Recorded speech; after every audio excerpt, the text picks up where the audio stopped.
Good afternoon, everyone. Welcome to our fourth Smart Webinar series of the year.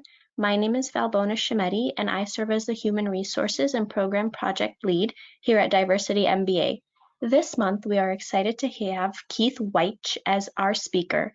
In addition to being a best-selling author, Keith is a DEI thought leader and a well-experienced corporate executive with many years of experience under his belt. Having served as president of Pitney Bowes, Cub Foods, and Acme Markets, Keith is currently the vice president of community engagement and support for Walmart. Today, he will be discussing the common institutional and cultural obstacles to successful DEI efforts and how to overcome them.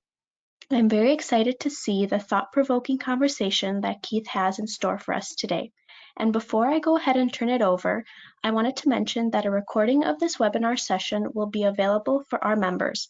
I also invite each of you to attend next month's webinar, The Invisible Community, Asian Americans in the Workplace, on May 12th. For more information about this webinar, please visit our website and click the Events tab. Here you will also find all of Diversity MBA's events for the year. All right, Keith, I'm going to hand it over to you now. That's great, Valbona. And can you hear me? Yes. All righty. I got these new ear pods in and wanted to make sure they were working. Hey, well, thank you so much. I appreciate the opportunity to once again partner with the Pam and her great team at Diversity MBA. My name's Keith Wyche, and Valbona did a great introduction. In fact, I'm going to make sure I get a recording so my mom can listen to that. She'd be proud. But really excited today to talk to you about my latest book that was released September of last year. It's called Diversity is Not Enough, a roadmap to recruit, develop, and promote Black leaders in America. This is my fourth book. Many of you may know my first and still best-selling book, Good is Not Enough, and Other Unwritten Rules for Minority Professionals, published in 2008. But unlike that book, which was really written as a way to help diverse workers empower themselves and to present themselves in the best light to advance their careers, this book comes from a different place and is really written to a different audience. This was born out of, for me personally, the frustration after the murders of George Floyd and Breonna Taylor, where I saw many companies make commitments to diversity and inclusion, particularly as it pertains to their Black and African American associates. And while that enthusiasm was very much appreciated, it was not as lasting as some would like. And so I took this opportunity to say, hey, there are a lot of organizations out there who are serious about diversity, equity, and inclusion as it pertains to their Black and African American associates, but maybe not have some best practices or really the best grasp at how to handle that.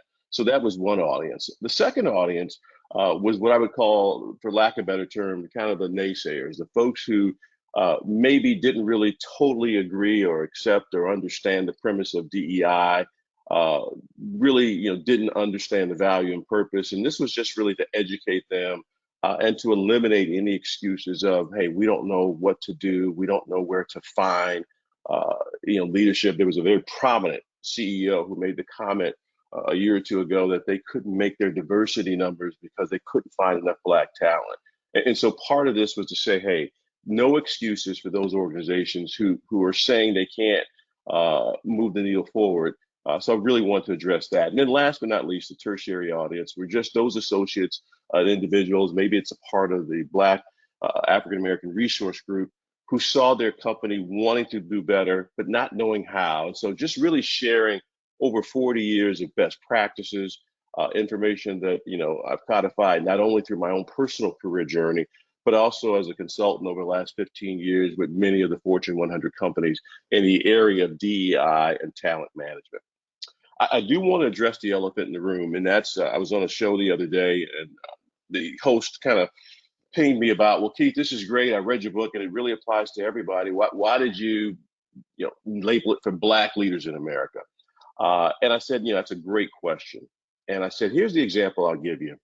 Every October, as a country, we celebrate breast cancer awareness. We have football teams wear pink in their jerseys. We buy pink ribbons, the whole 9 yards. I said, and the reason we do that, the reason we celebrate it, is not because lung cancer is not important, not because testicular cancer is not important, not because, you name it. It's just that there is a certain segment of the population that is disproportionately impacted and affected by breast cancer, and that's women. And so it's not that we do this at the exclusion of the other, it's just that this is one group. I have found in my life and in my studies that there's one group in corporate America and in America in general, and that's Black and African American folks who have been disproportionately impacted by systemic racism, by, you name it, over the years. And so this is just really a call out to address that unique challenge. The headlines tell the story. Literally every headline I'm about to show you was really pulled from a major publication, and they all kind of have a very similar thing. Where are or why are there still so few Black executives in America? Uh, Studies said that we're still languishing. Why are so many professionals missing in the C-suite? And it really, begs the question, why is that? Uh, and again, it's not like these are things that are made up. It's hey, there's a challenge here, and there's a lot of research into it. Uh, but I think there's some answers to how we can address this. The first thing I want to start with is kind of how did we get here? And I won't spend a lot of energy or time on this slide, but I do want to call out that, for many of us, my favorite book as a child was called The Miseducation of the Negro. It's by Carter G. Woodson. But I would argue that as a country, we could call it the miseducation of America, because history was not necessarily taught from a balanced perspective. I won't go through the various examples here of, indigenous people, African American. You can see these things for yourself. There's a great book called Don't Know Much About History that covers a lot of this. But these six groups, and there's others, but these six groups, each have had experiences of really having to deal with uh, the challenges of living in this country and working in the business world, uh, either through racial issues, sexual implication, gender, what have you. And the example I like to give is, Monopoly. Many of us played that game as a kid. But imagine if, like at the start of this country, only white land owning men were able to play Monopoly. And say they had a 2 hour head start on this Monopoly game before any of these other groups were allowed to be a part of it. The reality of it is that the odds of, indigenous people, African Americans, you name it, Latinos, Asian Americans, LGBTQ women, catching up or being as successful or as profitable as the folks who've had a 2 hour head start is a challenge. And that's the reality of it. Again, there are a lot of examples here, but the fact of the matter is, as a country, we've had a long way to go. Making progress, I will be honest with you, at this point in time, I've not seen it this maybe divisive since maybe the 60s in my childhood, but we still, even in spite of that, have made progress. But I think it's important because if we don't understand how we got here, many people will look at DEI as charity or a nice thing to do. But in reality, we've not given everyone that equal opportunity. There are three challenges that when I consult and talk to leaders about DEI that I need to address to really get clarity. And the first one is giving a real simplistic answer of the difference between diversity, inclusion, and equity. I say simplistic. I'm a simple guy. I went to public school. And so for me, diversity says everyone gets invited to the party. And that's great, but it's not enough. Inclusion says that everyone is made to feel welcome, valued, heard, and offered a seat at the table. There's not a kiddie table like Thanksgiving for the kids and a different table for the adults, but everyone is welcomed, valued, appreciated, and heard and respected uh, at that table. But the third piece of that, which is also important, is equity, which means that everyone gets to order from the same menu of opportunity as everyone else. What I've really found is that, while talent is distributed equally, it's opportunity that's not. One of my favorite steakhouses, I won't mention because I don't want to offend anyone, but I love to go there. But what I notice is that they have two menus. They have a bar menu and then they have a regular restaurant menu. And the bar menu only has about 15%, 20% at most of what they offer in the restaurant. If you take that analogy to corporate America, if diverse associates in general and Black associates in particular only get the opportunities that are on the bar menu, they never really get a chance to become all that they can be. And so, again, it's very simple. Diversity, which is where most people start, most organizations, is inviting everyone to the party. I would argue that we ought to start with creating an inclusive culture first. If we create an inclusive culture where everyone is valued, welcomed, respected, appreciated, and offered a seat at the table, then when you bring in diverse associates, it's a much more welcoming environment. It's a much more free environment where people have the ability to bring their best selves to work. You heard me talk about equity and equality, and there's a difference. For years, it was about equality. And on the surface, equality sounds great. This simple analogy to me kind of talks about the difference between equality. In that top quadrant, equality says everyone gets a 26-inch 10-speed bike. And again, on the surface, that sounds great. But in reality, there's probably only one person in this picture that is comfortable and able to be their best and perform their best because the bike fits them. And that's the young lady in the second position. The young kid in the front, the bike's too big. The gentleman behind the young lady, the bike's too small. And then the young lady with disabilities can't ride at all. That's equality. Equity says we're going to take into consideration the uniqueness and the individuality of all of us to make sure that everyone has an opportunity to succeed. The second thing is again, the numbers don't lie. Too often, we live in a world now of, fake facts and, you know, truth that's being, used, sporadically, if at all. The numbers speak there from a percentage population. When you look at the Black and African American population, it's about 13% of the US. And so the ask is from a representation standpoint, shouldn't we see that representation in theory throughout the organization, not just at the entry level, not just at the lower level, but throughout the organizations?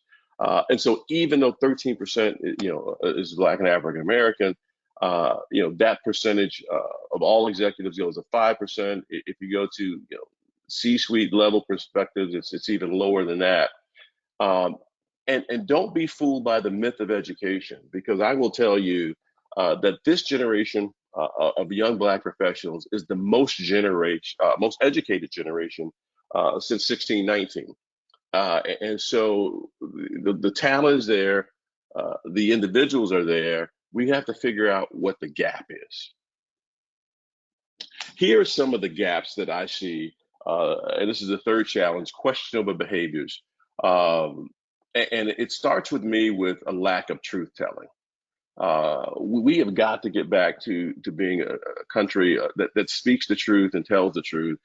And sometimes, as an organization, your DEI initiative is an ugly baby. Now, I've had 4 kids and 4 grandkids, and so I've never really seen a real ugly baby. But the reality of it is that there are opportunities in each one of our DEI initiatives to improve. There is no perfect company. Diversity, equity, inclusion is not a destination; it's a journey, and everyone is on a different level of that continuum. But if you don't take the time to face the facts of where you are, you'll never get there. Too often, way too often, I see organizations, cherry picking the metrics. So, what do you mean, Keith, by cherry picking the metrics? I've had organizations say to me, Keith, I have 30% of my population is African American and Black. And I said, that's great. Let's peel back that onion to see where they reside in your organization. And when we do that, we found that probably 95% of that 30% is in entry level or first level manager roles.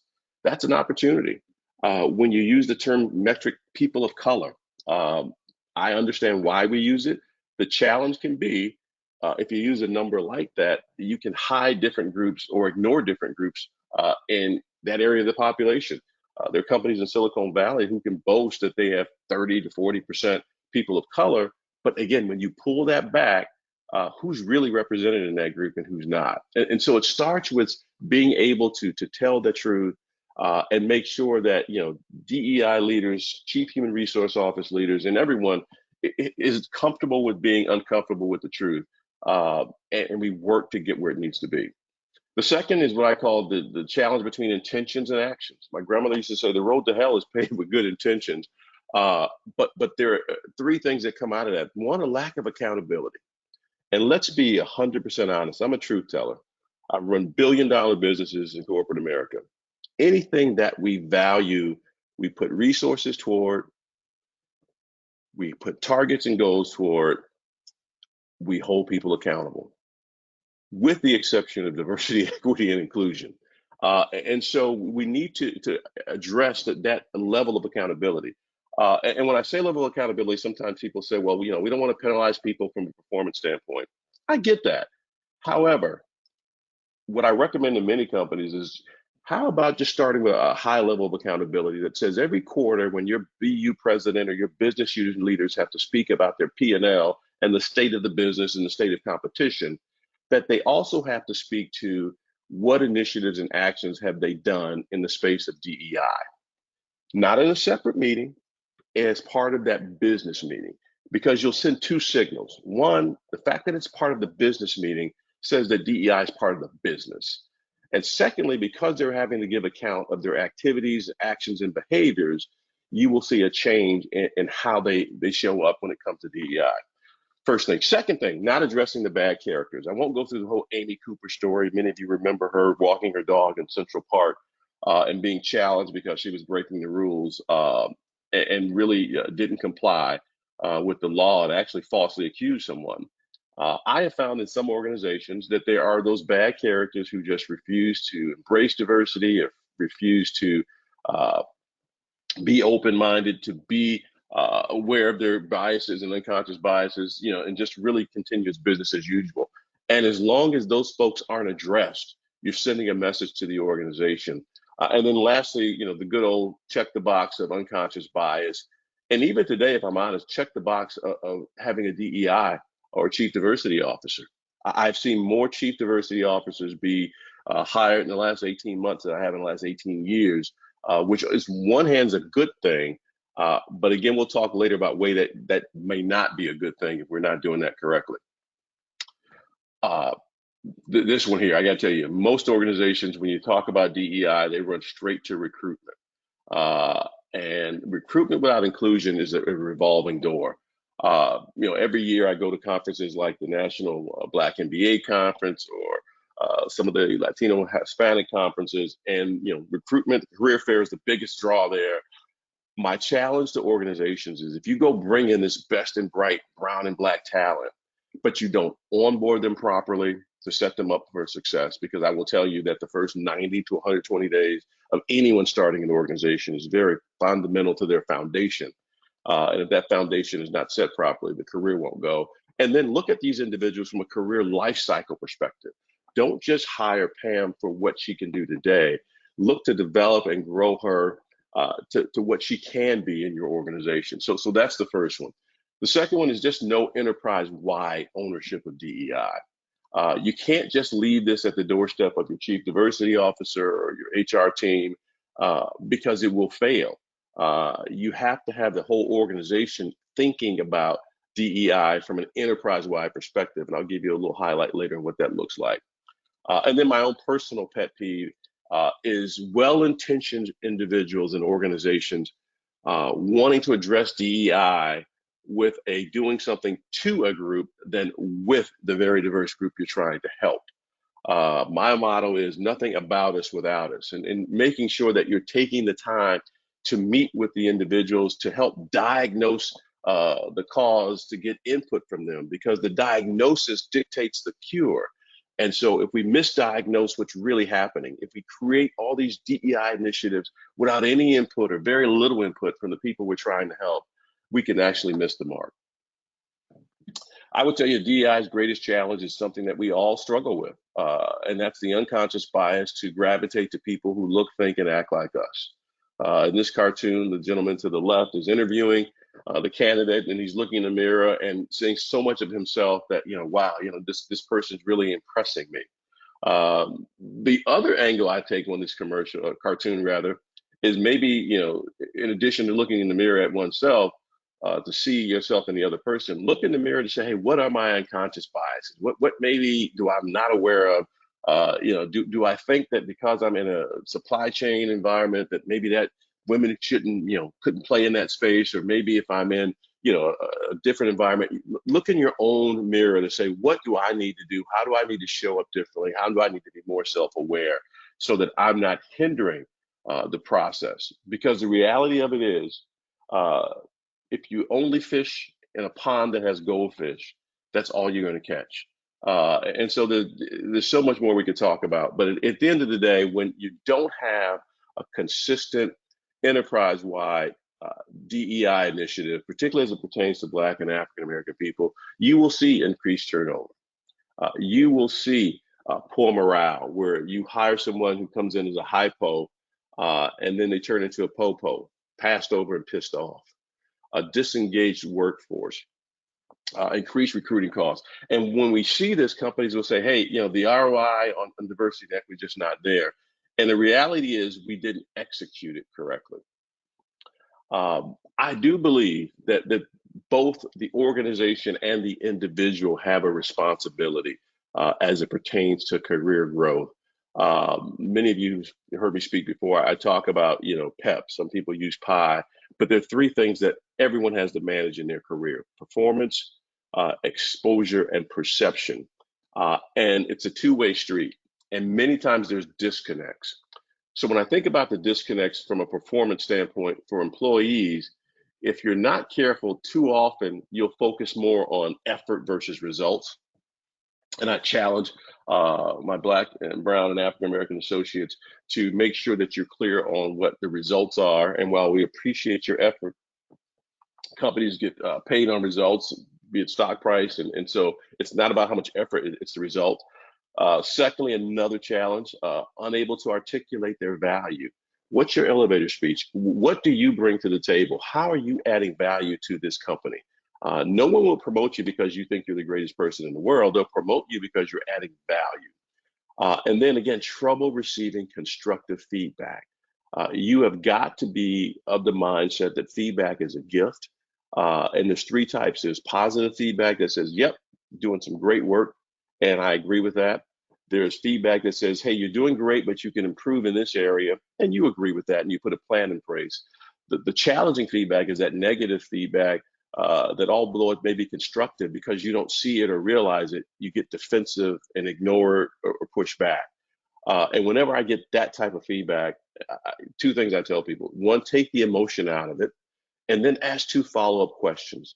Give me an example of what I look like when I'm behaving that way, or give me an example of a time I behaved that way, because I can't really fix or solve what I can't see or control. When I go to the manager, it's important for you as a representative of your organization to make sure that you're onboarding people the right way, giving them the right time, access, training, what have you, that you're providing timely, actionable feedback. It's too late 6 months, 9 months, 12 months down the road. Give me that feedback instantaneously so that I know what I'm doing well. I know the areas that I need help with, and those areas I'm just missing the mark. And then be very quick to lend a hand versus pull the trigger. Too often, it's easier just to fire someone or to put them on a performance improvement plan. I had the pleasure last year of meeting a lady named Lena Porter, who was my first boss out of college over 40 years ago. And we chuckled about the fact that when I was in the business, new out of college, I struggled as a salesperson because, quite honestly, my presentation skills weren't that great. And she could have very easily fired me after about 6 months and not making my quota. But this lady took it upon herself after observing me to say, okay, he has a lie, just doesn't have the confidence. And she spent 2 weeks after work, an hour each day, setting up her Betamax camera, for those of you old enough to remember Betamax, and would walk me through and rehearse me through the presentation to the point where I got comfortable. She could have very easily pulled the trigger. She opted to lend a hand. And let's see if I can get my, and there we go again, Balbona. It is not moving forward.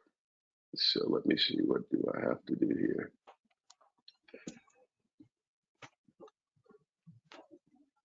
I was afraid of that.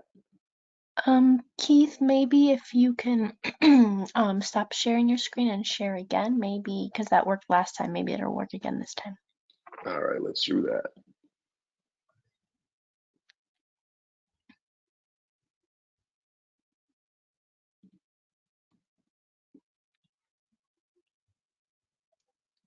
All right, it is not going forward.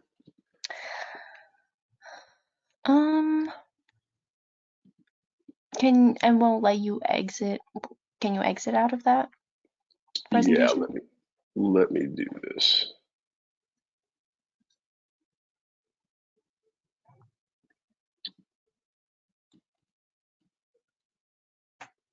One last trick, and if this doesn't work, we will try something else.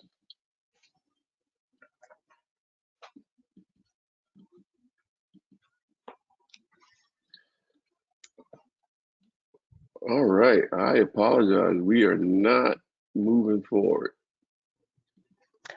Keith, what we can do is we have a couple questions if we want to pause for a little bit. Maybe the system will kind of like reboot itself a little bit if we give it some time and you can answer the questions and then we can go Oh, back to the there we go. presentation. But Oh, just it's that working? quickly, it's working again. So now I Okay, know what not to perfect. do in the class.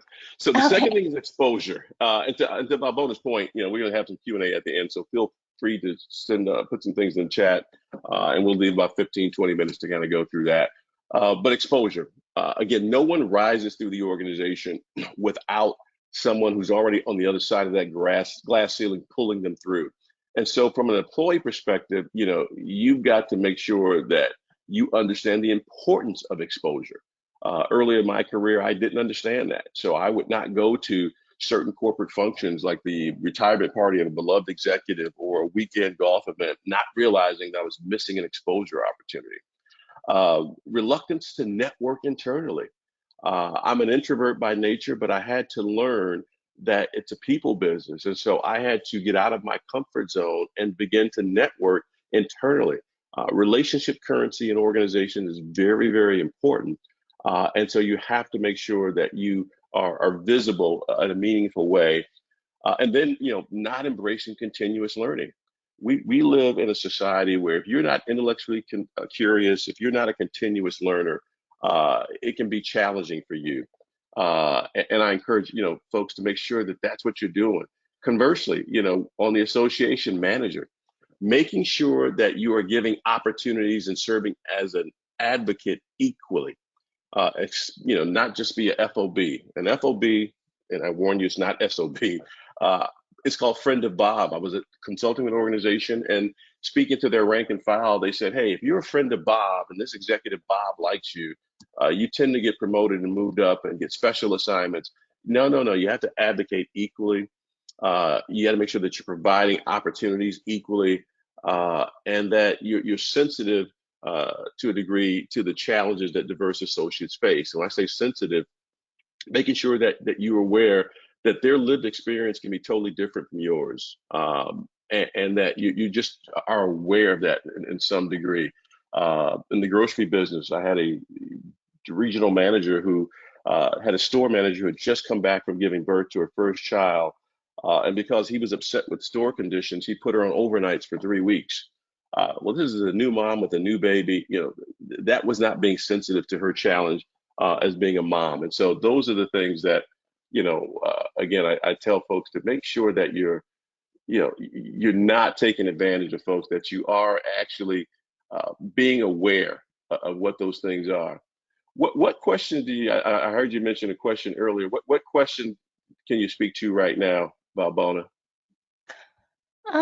We have a few. Let me see here. I'll start with this one. Should a CDO or DEI sit under HR?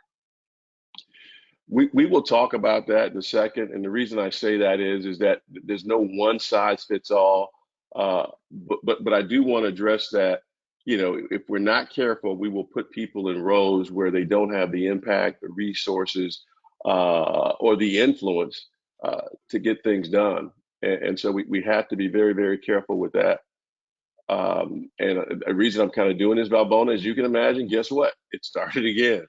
Oh Uh, boy. so this is quite quite the challenge. Okay, here we go. I am not touching another button well, just as soon as I said that, there it is again. uh, Perception disconnects. And really what that boils down to is, we all have a brand whether we realize it or not, and some folks are really not aware of their brand. Uh, I won't say oblivious per se, but you have to make sure that your brand is one that aligns with your organization and what it is they're trying to do.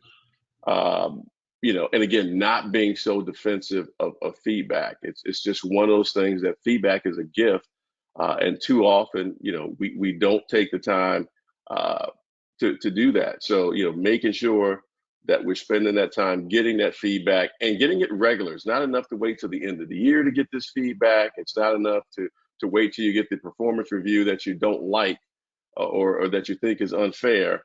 You really got to uh, take that time to understand the feedback. And again, when you look at the side, of the folks who are managing, you've got to understand uh, what you need to do as well, what you need to bring to the table. Understanding and be appreciative of other cultures, not being unconsciously undermining. And here's a big one: DEI needs to be embraced by every level of the organization. It's not enough just to have, again, your chief diversity officer or, you know, uh, everyone needs to really understand that for this to work, for this to be successful, everyone, and I do mean everyone, has to be, a player in this space. So here are three steps that we just talk about how to remanage, and we talked a little bit about admit your current DI efforts is an ugly baby. And I challenge CEOs, the same deep dive that you do on the P&L or you do for your quarterly reviews, do that same deep dive in any information that you get relative to your DEI metrics. Secondly, create a new strategy that looking at it through the lens of systems change. I'm going to systems change in the next slide because I think it's important. Um, and then identify and take action to correct the existing equity opportunities of your Black associates. Too often, when I go to organizations to talk about improving or enhancing or reimagining their DEI efforts, they start with a recruiting external focus. And that's great. But I will tell them many times if you just went internal, you'd be amazed at the talent you already have at your disposal. I've talked a few times about systems change, and I won't go into a broad conversation. There was three gentlemen who came up with this concept that basically says if you want any change to be systemic and lasting in an organization, you have to look at the policies, practices, resource flows, what have you. At a very high level, what this says to me in organizations is you have to look at everything through DEI. So, are you using diverse suppliers? Do you have a diverse board? From a philanthropy perspective, are you giving to diverse organizations? Those are the things that will make the difference and move the needle forward in a big way. Because if not, you're stuck with that bottom implicit change of mental models. And again, here's a definition of kind of what these things are. But let me get to the mental models because there's certain myths that really just exacerbate the problem. Number one, there's a limited pool of Black talent. Well, I will tell you that if you spend time working with organizations like Diversity MBA, like the National Black MBA Association, like Prospanica, you will find whatever talent you're looking for if you take the time to look. Again, if you go to the same places you've always gone, you will get the same talent you've always got. Education is the great equalizer. I'll never forget, I met with the chief people officer not too long ago, and in their mind, their Black and brown associates weren't getting promoted because they lacked education.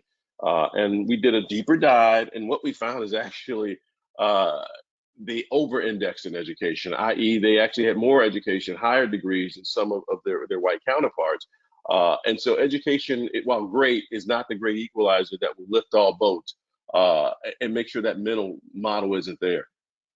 One of my favorites is, hey Keith, we're diverse. We have Jamal, Andre, and Lakeisha, and they'll hold up these three VP level, maybe higher level associates, and I'll say, great. And these folks may be the exception. They may be exceptional, but they're not the exception. And if you groomed and developed and invested in all of your associates, you may be surprised at how many more Jamals, Andres, and Lakeishas you have because you've taken the time to invest in them in their career. We have a diverse board. Board diversity is a fantastic thing. I've served on corporate boards. And the only challenge I will tell you is that the board is a governance organization, not an operational organization. And while they may issue and give direction on DEI, it's the organizational leadership that really makes that happen. And the last but not least, when I look at the models and the myths, is again, we just can't focus on Black workers. And I agree, but I go back to my analogy as it pertains to breast cancer. Again, we know we have an acute problem here. And I have found from everything from the civil rights movement to DEI, affirmative action, that if you really uplift your Black and Brown associates, you bring everyone else along with you. So let me wrap up with the kind of some best practices that I've seen play out in other organizations uh, that have really made the difference. One is that proper onboarding. I can't stress how important it is to foundationally make sure that people are brought into the organization the right way. They're understanding the culture, they understand the importance, the trainings there. That's important. Secondly, I think people need to know what good looks like and allow them to job shadow with other high performers in that space. 41 years ago, when I started AT&T as a salesperson, I spent 2 weeks with a gentleman named Preston Cook, who was the top salesperson for AT&T at the time. I learned more in that 2 weeks of watching him and shadowing him than I would have probably learned in 2 years on my own. And so that opportunity, clearly defined role expectations and performance feedback that's timely. Again, when I'm starting your organization and you see me begin to veer off track in month one, month two, month three, that's the time to step in and give that feedback and making sure that initially we're clear on what the expectations are. The fourth one I've seen work, and that is having access to leaders with similar diversity. It's not a guaranteed slam dunk that just because I'm Black and someone else is Black that we'll hit it off and things will be great. But there is something to be said that there's a implied understanding or welcome that says, okay, I know this person probably knows some of the struggles I deal with.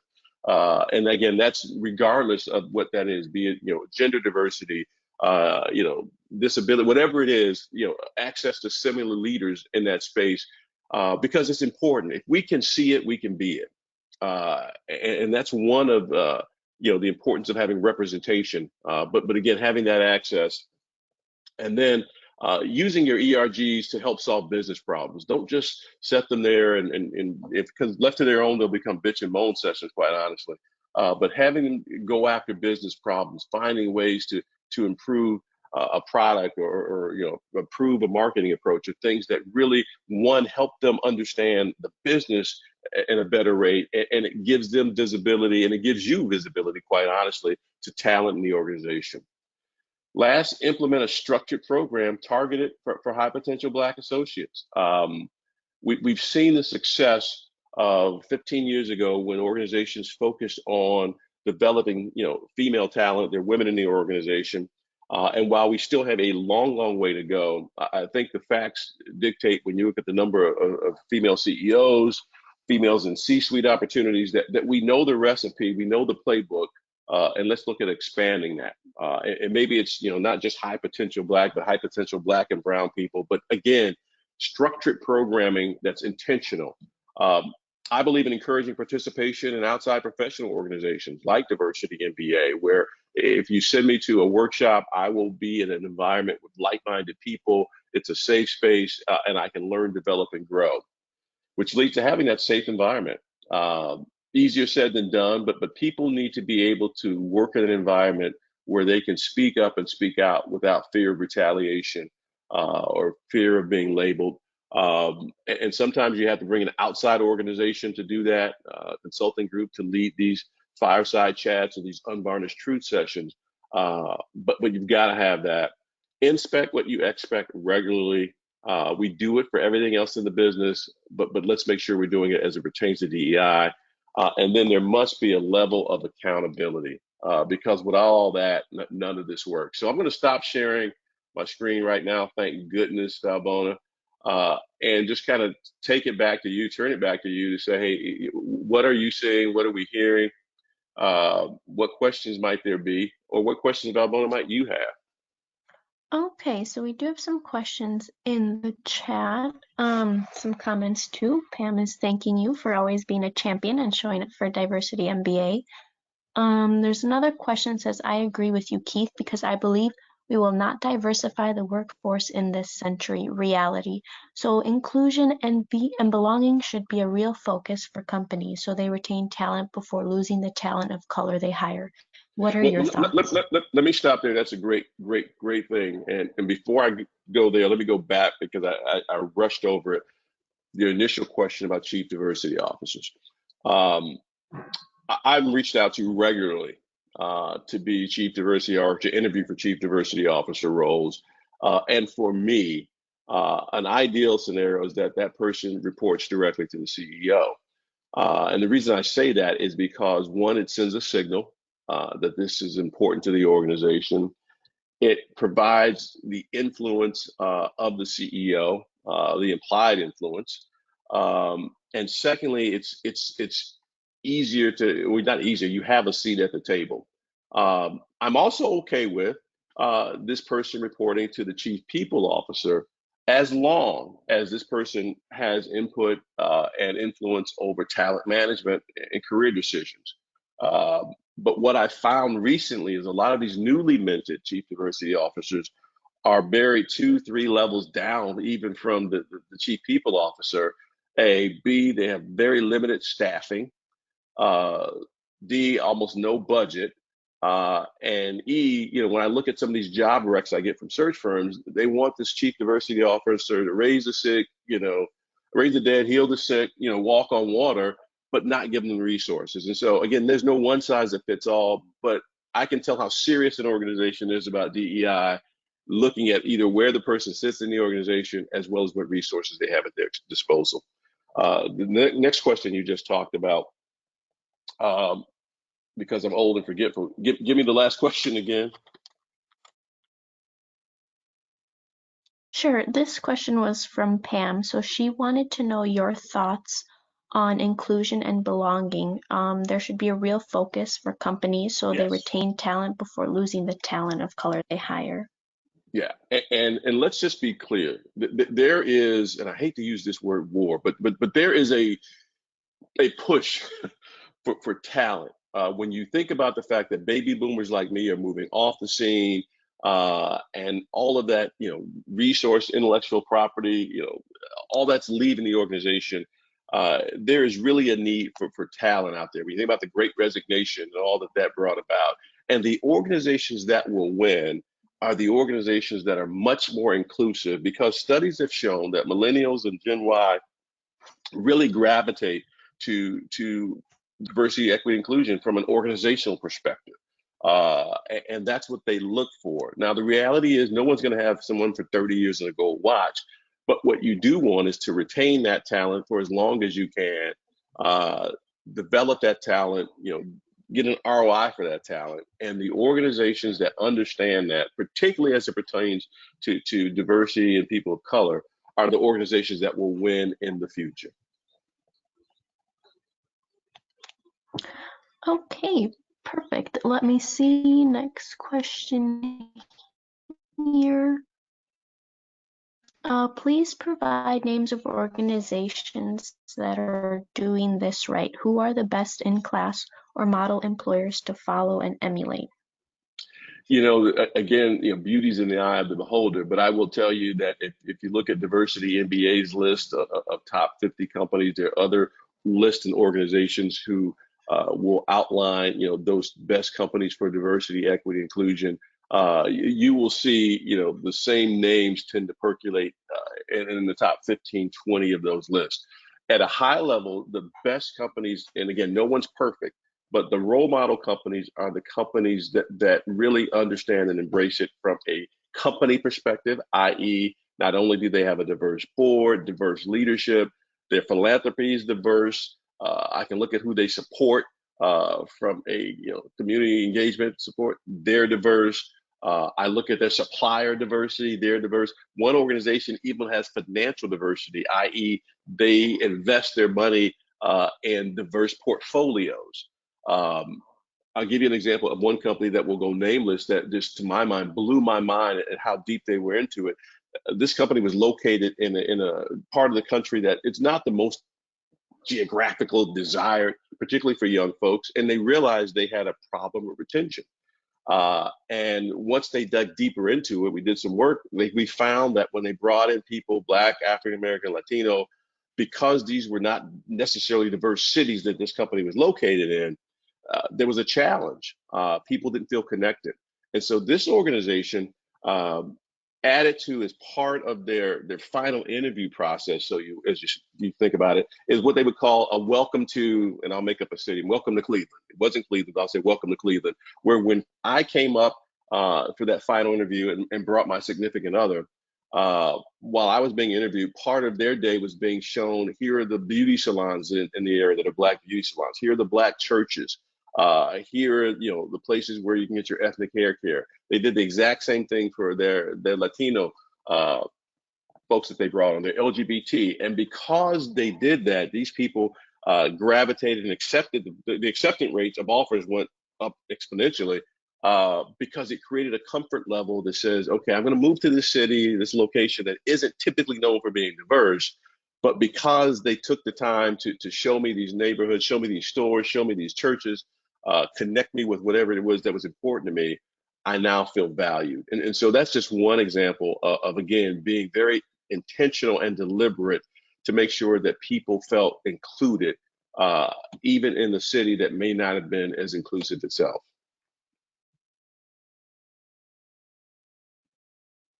Fantastic. Our next question is, what are the most critical skills slash competencies of an effective CDO? That's a great question because what I'm seeing now is that some organizations, and I mean this literally, are hiring chief diversity officers because they're the longest tenured Black person in that organization, uh, regardless if they have this requisite skills or what have you. I think the first thing is you have to be a people person. You have to be someone who looks at people, looks at human capital as the most important thing in the organization because without people, none of this works.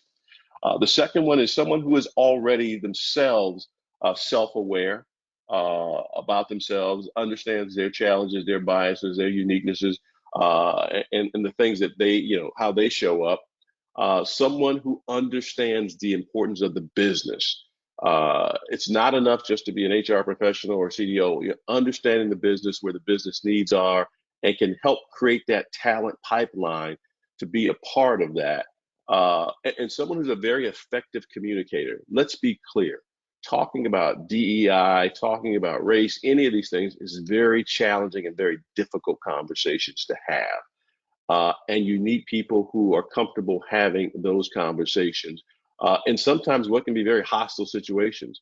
I think back just to the hearings on Ketanji, Jackson Brown. You saw how again, she had to maintain her composure in light of all that because again, there was a lot that was going on there, and so you need a chief diversity officer who understands that and who makes sure that they are not limited to one group, that they are diverse in how they show up, that they're working with the veterans group, they're working with LGBTQ, they're working with Latino, they're working with disabled, that they really have a holistic view because true diversity is diversity of thought and diversity of experience, and making sure that this person understands that, and then looking at it holistically.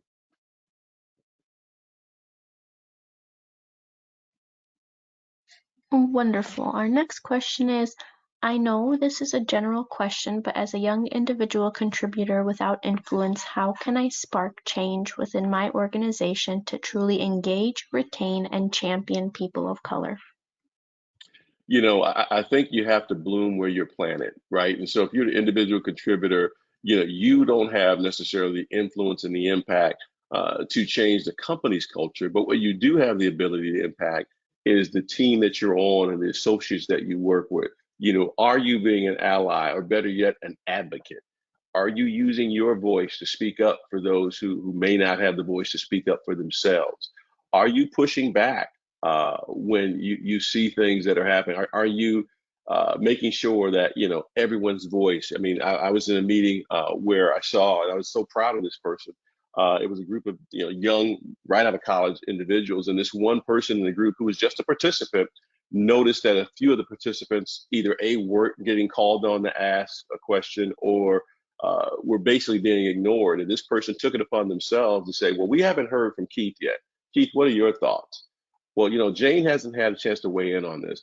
Being that advocate, being that person just where you are, creating that culture of inclusion where you are, is a great place to start. Awesome, very well said. We have some praise for you in here as well about your book and the presentation. It says, "Great presentation, Keith. Just started reading the book with a couple of colleagues as a joint book club choice. Solid presentation that lays an awesome foundation." We have another praise comment here. "Keith, loved your transparency in this book and your comments on this session." So I'll hop over to the next question. That was from Rodney and Mike. And I'll, This I'll pay next Rodney and Mike later for those kind words. Thank you. Your $20 is in the mail. this next question, what are 2 to 3 things companies can do to get started with a robust diversification strategy for talent? Everyone starts with training. That was from Pam. Yeah, one, I think it starts with doing a level set of seeing where you are from a calibration standpoint of where the gaps are from a talent perspective at every level of the organization. Again, too often we focus on those lower level opportunities, but what I've seen is that typically at entry level managers, the representation maybe over indexes. Maybe instead of 13%, there may be 20% Black and African American. But as you matriculate up, that number goes down. So first, I think identifying those gaps that are there right now. Secondly, and this is an overlooked step by many companies, is look at your existing pool of talent and say, okay, who might be underutilized right now? Who may be, this high potential spark person that we've ignored? Is very important. There's a company I worked with that did something that was very unique. They actually went back and did pay equity. They went and actually looked and they said, we have an issue primarily with women of color being underpaid relative to their peers in the exact same role, and they were proactive in calibrating those salaries. And so there's not one thing, there's a number of things that you can do, but I would say also starting with making sure from an onboarding perspective that you understand what that experience is like. Look for opportunities to improve it and enhance it. You never get a second chance to make a first impression, and those first few months, I mean, we've all read the book, first 90 days, first 60 days, what have you. It's important that you start out with that foundation. Do they understand the culture? Do they appreciate? Are they welcome? Do you put them in a buddy system where you I mean, find ways to make sure you're bringing talent in the organization in a way that makes them feel part of the organization and help them understand the organization. Great. Our next question, why is it so hard to get leadership accountability for DEI? That's a great question. And I think a lot of the challenge comes in, one, not understanding the business case for DEI, not appreciating it. So I'll give you a grocery example. Um, when I got in the grocery retail space, one of the things I said was, okay, why, our sales flat? Why are we stagnant? And as I toured stores, what I saw was, we would have stores in a kosher community, a Jewish community that didn't have a strong kosher offering of products. We would have a store in an African American community that didn't have, hair care products for Black women out index anything else. But yet I would go to the hair care section of this store in a Black community and not see the products that they wanted to have there. And so, by leveraging diversity, one, to make sure that I was having the products and services that these, different groups wanted. B, that I was hiring from those communities because people like to see themselves when they go into a store. In fact, one of these stores was in a heavily Latino area. And what came out of that was we said, hey, instead of doing all these overhead announcements in English only, let's do them in English and Spanish because 60% of the population in this store is first generation Spanish speaking may not have mastered the language. And so there's ways to do that. There's tons of examples, particularly in the clothing space, where, if someone in that room had been a diverse mindset, they would have never put this particular garment out there. And I won't name names, but, there was one with, a young boy wearing a shirt, called something like the best monkey in the jungle. I mean, things like that, And so when you have diverse perspectives at the table, it grows the bottom line. And too often people don't see that, the connecting of the dots. When you think about things like cell phone usage or smartphone usage, realizing really the Hispanic community over indexes in the use of technology. And so how can you be a player in that space and not have people who look like that community, work from that community, provide that input? And so, none are so blind that those that will not see. But when you open up your mind and look at your customer base, look at what you're trying to influence, it is a diverse population. This country by 2040 will be indicated, according to the US Census, for the first time ever as a majority minority country, which means for the first time since the history of this country, there will be more non-white people than white people. And again, just understanding that we have to be able to adapt and to shift with the shifts in the culture. Great answer, Keith. We have about 3 more questions here. How much historical background should a CDO have in the diverse groups, i.e., understanding history of Blacks, American Indians, etc.? I think it's essential. I will tell you one of the things that I saw a company do recently that was just phenomenal was they actually brought in for their officer level folks organizations like Center for Racial Equity to help them understand. Here is you know the historical context of Native Americans, right? And hear how maybe we were taught that Thanksgiving was this nice thing where we came in, where really it was more to it than that. Here's where we talk about, the Trail of Tears. Here's where we talk about what we did. And so I think when you have this, I'm a firm believer that education creates empathy, empathy creates compassion, and compassion creates action. And so if I understand your journey historically, um, it only makes me that much better a person to help lead and understand what I can do from an equity standpoint and inclusion standpoint to make you feel a part. And so I think it's very essential that if you can get for lack of better terms a PhD to some degree in just the various groups and the issues that they had to deal with, it'll make you more empathetic, more compassionate, and then it'll drive more action. This next question kind of goes along with the previous one and what you just said, but it's a little bit more specific, asking what is the ideal formal diversity certification or training for someone interested in diversity space? And they're also asking, what formal diversity training have you had? Yeah, and so it's one of these things where right now I'm actually working with an organization, a university, to create a master's degree in diversity and equity education, because there is no one place. Now, again, if you go to Cornell has a great program there in New York that they can actually take you through.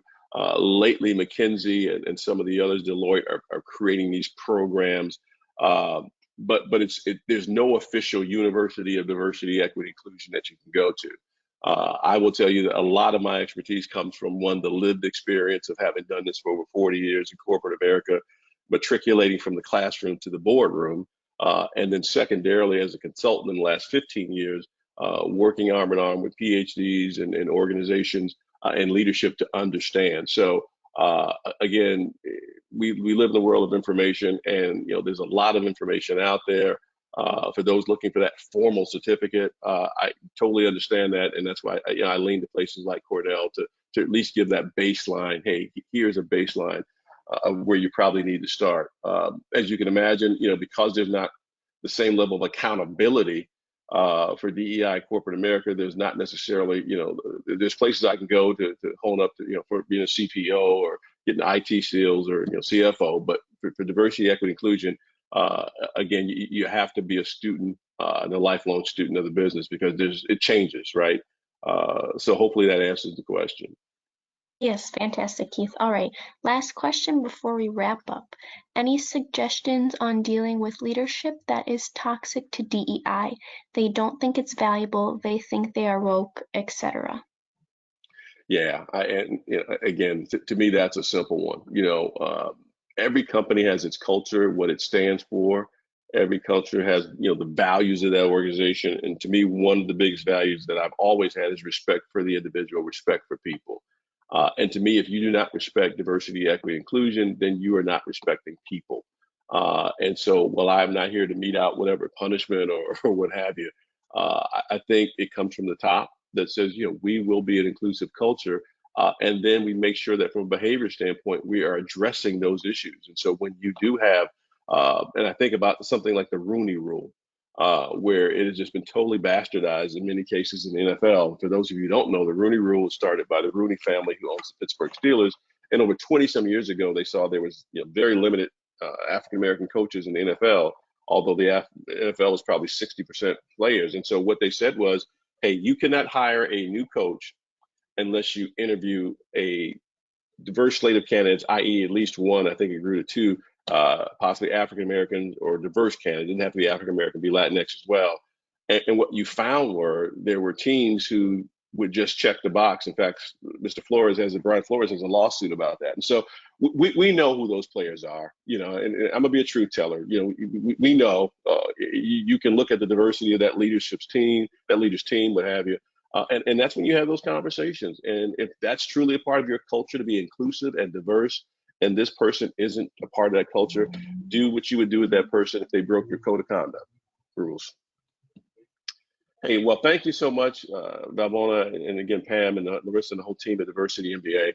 Love this opportunity. I will end on this note, and that is, it is not all doom and gloom. I think this is probably one of the unique times in my lifetime, and I'm someone who can collect full Social Security, uh, that we're having these conversations, we're having these discussions, and just the fact that we're having these conversations to me is a good thing, because these things are being brought on the table. I think we're seeing that we will not go into the future unless we're unified from a diversity, equity, inclusion standpoint.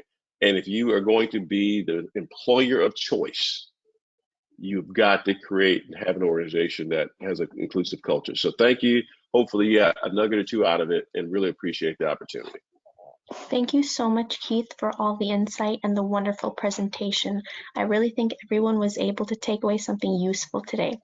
Again, I just wanted to remind everyone that this webinar was recorded and will be shared with our corporate member partners. Thank you all again for attending today's webinar, and we look forward to seeing you at next month's webinar. Have a great day, and thank you.